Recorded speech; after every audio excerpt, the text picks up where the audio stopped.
All right, this is the generic interviews for the Disney Global, and this is Nina Turner. First question. Why do you think fans love Wanda and Vision and their relationship so much? I think fans love Wanda and Vision's relationship because it's a really pure expression of love, um, and there's something that's really in the films has been really soft and gentle and born out of this AI character um, understanding how to feel. And so I think that's kind of just a beautiful story to get to watch. And there's something really gentle between the two of them.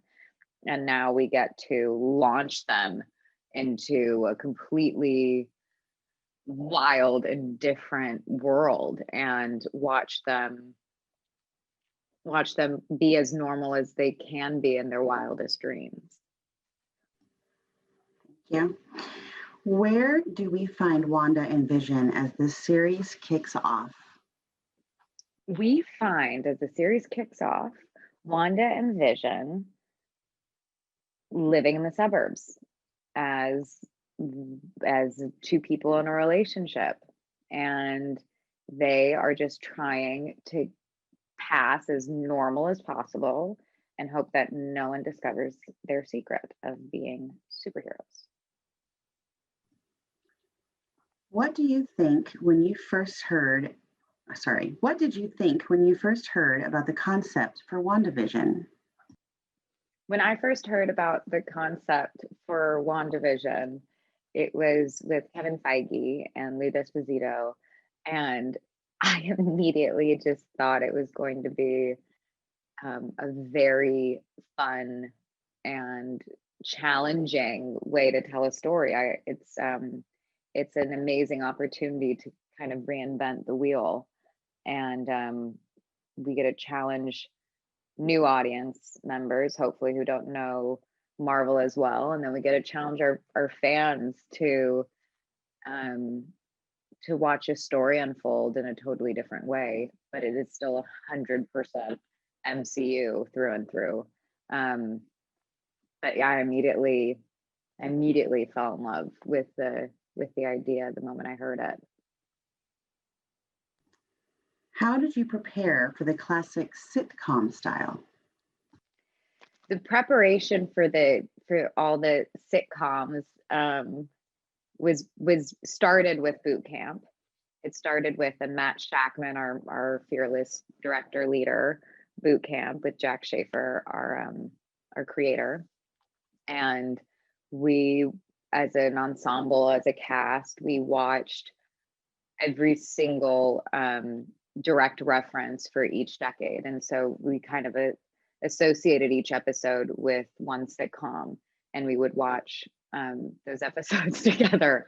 And then on top of it, you as an actor, we're trying to tell these stories authentically through sitcom. So we're trying to recreate a real sitcom show that could have been filmed with the style and the tone and how we walk, how we dress, how we sound, and your mannerisms. And so that would change decade to decade. So that's physical, it's costumes, it's speech, it's where your voice comes from. So there's a lot of fun dorky actor preparation that you get to do. And then the moment it comes into Malcolm in the Middle, everything becomes like super cynical. And then that transition was also equally as enjoyable as referencing Bewitched. Great. Can you describe the efforts behind the scenes, from costumes to production design to dialect coach, to ensure the classic style was authentic throughout each era? And in addition, do you have a favorite costume? The effort that went into every single department on this show was beyond anything I had seen. The thing that's so lovely about being a part of the Marvel universe is the amount of time that is put into and detail that's put into our sets, that's put into our costumes, it's all it's some of the best craftsmanship that I've seen on a set ever. And it always continues to blow my mind in many ways. And then to take all that craftsmanship and really make it specific to every single decade. It was beautiful to watch, to pick out these vintage fabrics and even just building the underpinnings of the costumes, to think about the wigs and the different cuts you had to have a certain type of curl level, and the different you don't even think about this, but the different types of false eyelashes that you'd wear, the shape of the nails. Like, there's so much detail that went into what you see, and even like the love that went into our set design and our props. We have one plant that Catherine brings over in the first episode, and that plant grows in every single episode, and you maybe would completely miss it, but it's there. So there's just all this, like, and our props guy, like Russell, he puts all these Easter eggs all over the place for our fans. And so the whole thing's just been kind of miraculous to watch it all come together. And I think it was one of the hardest jobs for every person on this show, because of having to change so many decades. You don't just have like one decade that you can rely on. Just even doing exterior scenes and how the picket fences have to change and the flowers have to change. So you just don't think about those things. I would say my favorite costume was the 70s, because I loved wearing a pregnant belly. I just thought it was so funny to watch, just like a dress spread and then have two legs sticking out from the bottom. So I think that was my favorite costume. Okay, that's great. Let's do this one again. How did the 9-episode series format allow you and Paul to explore your characters? The 9-episode format of our show allowed for so many in-depth realizations for both my character and Paul's character.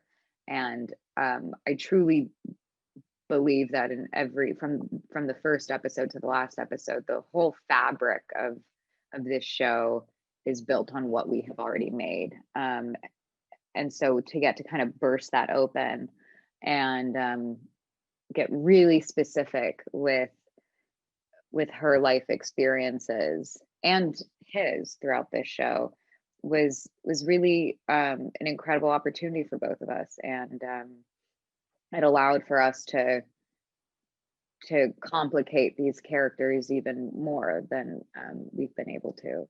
So it was, and to get to work with Paul is always the greatest joy. Yeah. Okay.